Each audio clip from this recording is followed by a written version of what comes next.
continuar co que se chama a Restauración Borbónica, que aquí imos abarcar o período de 1874 a 1902. Aínda que este período é máis longo, duraría pois hasta a Primeira República. Bueno, hasta a Segunda República, perdón. Isto empeza co pronunciamento militar do xeneral Martínez Campos, que é aceptado polo resto do exército e que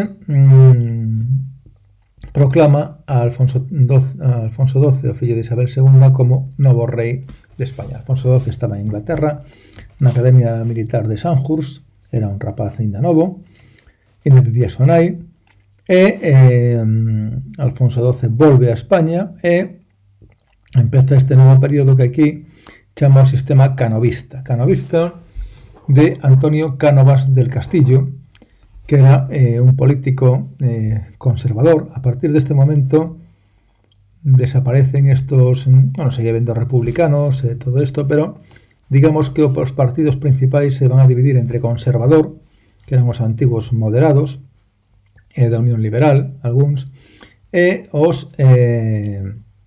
Partido Liberal, que eran pois algúns que eran os progresistas de antes, basicamente.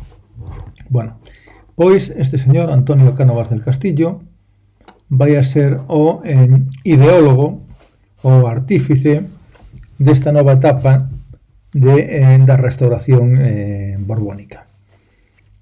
Antonio Cánovas del Castillo, como decíamos, aspiraba a unha monarquía constitucional que se garantise a orden social e que se acabase dunha vez con todos os pronunciamentos militares e que o exército quedase limitado sempre que se quedase nos seus cuartéis sin participar na vida política e que se acabase tamén con todas estas revoltas populares que había continuamente no país.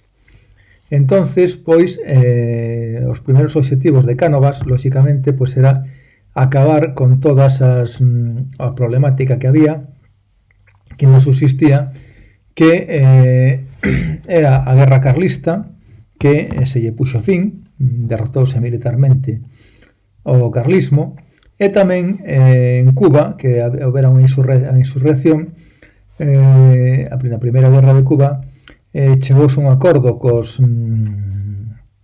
rebeldes e asinouse a Paz de Zanjón, que acabou con esta guerra de Cuba.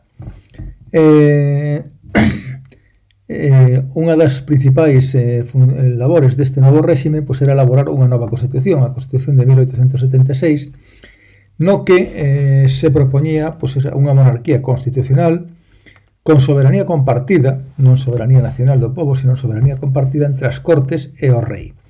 As Cortes serían bicamerais, con un Congreso dos Deputados e un Senado, o monarca tería amplios poderes e sería quen de nomear o goberno. E o Estado declarábase confesional, católico. Bueno, era unha constitución moi moderada, pero era tamén moi flexible e estaba consensuada cos liberais. O líder liberal en este momento era Práxedes Mateo Sagasta, que se foi alternando no poder con Antonio Cánovas del Castillo. Bueno, pois había tamén diferencias en cuanto a como exercer o sufraxio, se sufraxio universal, se sufraxio censitario, se máis amplio, se menos amplio, pero cada goberno podía modificar isto sen tocar a Constitución, sin que estuvera reflexado na Constitución, co cual era unha Constitución moi flexible que permitía un amplio marxen de maniobra a cada un dos gobernos que estuvese no poder bueno, que tamén lle permitiu durar a esta Constitución. Acabáronse os pronunciamentos militares, o exército pois quedou subordinado ao poder civil e empezou o que se chama a quenda pacífica, turno pacífico dos partidos, do Partido Conservador de Cánovas e do Partido Liberal encabezado por Sagasta. Aquí, bueno, como nos conta aquí o libro, os partidos coincidían pois basicamente no fundamental, o sea, os dous defendían a monarquía, defendían a Constitución, defendían a propiedade privada, defendían un Estado centralizado unitario fronte a todo aquel federalismo da Primeira República, e diferían pois, que o conservador era confesional e o liberal pois, era máis partidario de reformas e tiña un carácter pois, máis laico, menos confesional, menos religioso. Vale, aquí ven un pouco o esquema de goberno onde o poder executivo pois, é o rei que designa o goberno, está o Poder Judicial, os tribunais de justicia, e o rei tamén convoca e disolve as cortes. O rei ten a cosoberanía coas cortes. Hai un Congreso dos Deputados e un Senado que se elixe pois, dependendo normalmente por sufragio censitario, masculino lóxicamente, pero que iría variando ao longo do tempo.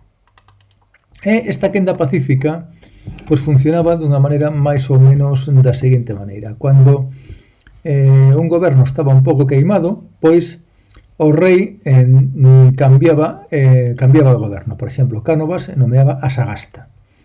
Entonces Sagasta pois, viese de presidente do goberno e convocaba eleccións. Esas eleccións amañábanse a través dos gobernadores civiles, dos caciques e todo eso, de forma que saíra unhas cortes, un congreso e un senado que foran axeitados, adecuados, e que foran con esa nova maioría, con ese novo goberno. E así iba funcionando, hasta que ese goberno pues, se queimaba un pouco e volvía o rei a cambiar, nomeando outro partido que convocaba eleccións e sempre sacaba unha maioría adecuada acorde con ese goberno.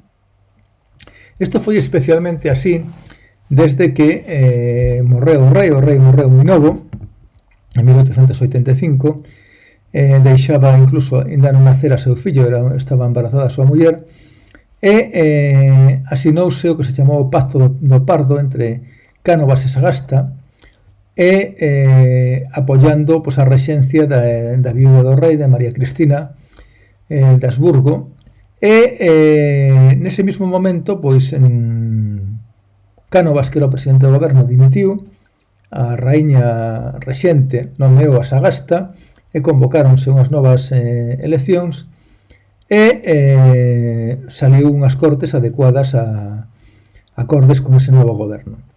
Os liberais en 1890 estableceron o sufragio universal masculino. Como funcionaba un pouco isto do caciquismo e o falseamento electoral? Pues todo isto o que decíamos, o caciquismo pues, era un sistema que se daba sobre todo nas zonas rurais e era un sistema pues, un pouco de coerción por o voto, mediante o cual pues, os caciques, que eran pues, persoas con poder económico e político en cada unha das zonas, que podían pertenecer aos distintos partidos políticos, os conservadores ou os liberais, pero que coaccionaban e que falseaban os votos. Incluso pois, tamén os propios gobernadores civiles pois, mandaban aos seus axentes para que unha vez finalizada a votación metesen na urna tantas papeletas como fixesen falta para elexir o candidato que había que elexir. Entonces os candidatos pues, estaban amañados, o sea, os diputados estaban amañados e pois había todo tipo de fraudes, desde falsificar actas, comprar votos, amenazar electores, etc. Entonces, pues bueno, ese foi o sistema electoral que funcionou, o sistema de alternancia de partidos durante esta etapa. Nas provincias que tiñan unha identidade propia, empezaron a xurdir neste momento pues, movimentos nacionalistas, ou máis ben se chamaban aquel momento regionalistas, que propugnaban pues, o recoñecemento un pouco da propia identidade desas rexións. En Cataluña, sobre todo menos en Cataluña, no País Vasco, e algo menos en Galicia, pero en Cataluña creáronse partidos nacionalistas que demandaban pues autonomía, como a Unión Catalanista ou a Lliga Regionalista, que a Lliga pues sería un partido moi importante, un partido incluso de goberno en España hasta a Segunda República. Un partido pues conservador, pero autonomista, o sea, nacionalista. No País Vasco, despois da derrota carlista, abolíronse os foros, e isto pues, xenerou movimentos de protesta e o carlismo foise transformando no nacionalismo vasco un pouco como coñecemos agora, que era un nacionalismo vasco moi católico, moi tradicionalista, que deu lugar á formación do Partido Nacionalista Vasco no ano 1894 por parte de Sabino de Arana.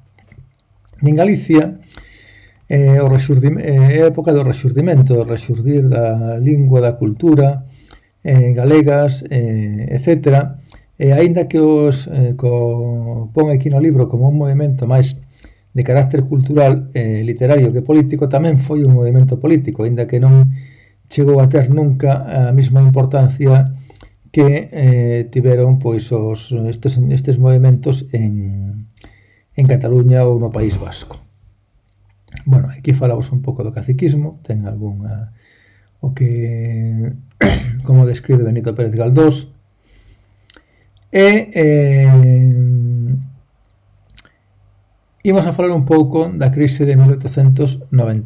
Bueno, en ese ano, en 1895, despois de que da paz de Zanjón, de que se acabara esa primeira guerra de Cuba, empezou unha segunda guerra de Cuba, unha nova insurrección de xente que pedía a independencia de Cuba. En principio pedíanse autonomía, pero o goberno español pois non soupo reaccionar, non soupo facer reformas na illa, non soupo dotar a autonomía e tampouco soupo reducir ese control económico que se exercía desde España, porque Cuba era un mercado cautivo para todas as telas catalanas e tiñan que importar obrigatoriamente da península pois a maior parte dos produtos cando podía ser bastante máis barato importalos de outros sitios como de Estados Unidos, pero había uns elevados aranceis que impedían pois, a Cuba importar de outros sitios que non fose da Península Ibérica. Entonces, pois, aparte deso, tamén había un interés moi importante dos Estados Unidos que se querían facer con Cuba. Xa intentaran comprar ya a España anteriormente. En este momento, pois, manipulouse a prensa e a opinión pública americana en contra de España e a favor da independencia de Cuba. Estados Unidos mandou un acorazado o Maine a Habana e ese acorazado pois, foi fundido. Ao parecer pois, foi unha explosión desde dentro do barco, co cual España non tuvo nada que ver, pero rapidamente se acusou a España do fundimento do Maine e Estados Unidos declarounos a guerra. Entonces foi unha derrota pois, moi rápida.